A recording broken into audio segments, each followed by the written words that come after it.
Bossa Nova emerged from the beaches of Rio de Janeiro in the 1950s.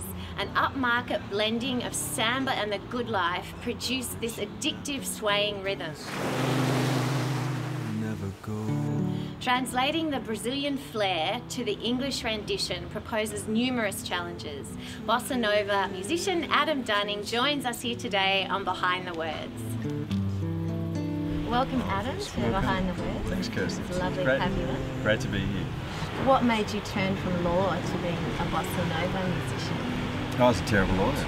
Really? Yeah. No, I don't know. No, but the thing is that... it's a big leap. Most people would struggle with it. Well, look, I was kind of like in law, but you know when you like something and you just don't like it so much.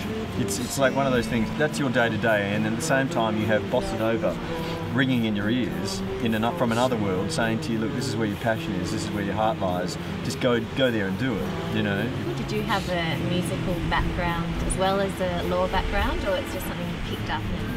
Well, I did have a musical background. I was doing jazz for many years before I went to London, and then I left London to go to Rio eventually. I'd sort of got right into the jazz, and I even had a show on PBS FM, and that was great, soul and jazz show. But it was really the Bossa Nova music from sort of my young years, which I just loved. And Bossa Nova came from samba, that's where it really started from. The two have very sort of similar beats. But Bossa Nova's on the head of the beat, whereas samba's more sort of like, I suppose, delayed, sort of like this, like samba's a...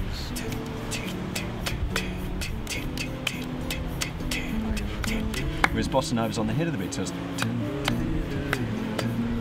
Incidentally, it taught me a lot about songwriting when I was looking at the Portuguese lyrics from that era.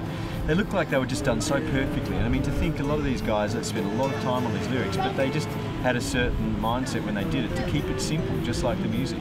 So it's taught me as a songwriter to, for example, take out the ins and the thers and any descriptive words, you know, and just have words which just get straight to the point. You know, skirts rising up above the knee. It's just very, very, you know, you've got subject in every word there.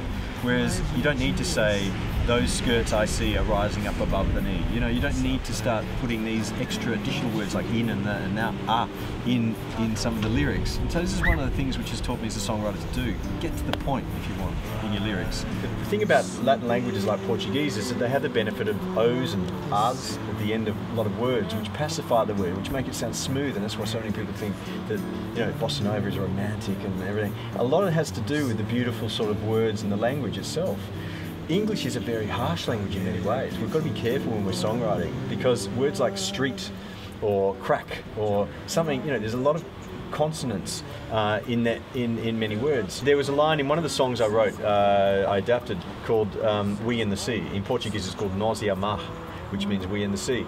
And when I was writing the English version of that, there was, for example, a word which says our beach which doesn't have an end, right?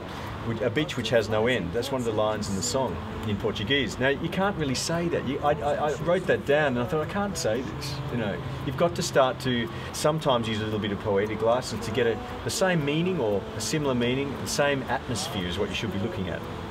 So it was about the beach. I turned that line in English to our horizon that never ends, because our horizon never ends. Yeah. So I thought it's a similar kind of atmosphere. It doesn't mean beach, horizon, beach, different things. But it's because of the word beach.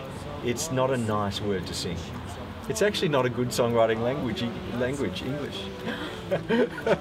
I boycott English. No more English for me. That's it. I'm out of here.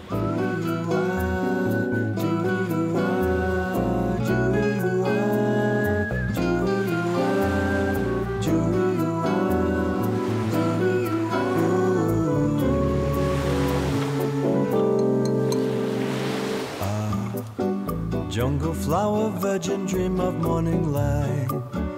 They loved you in the caresses of the night.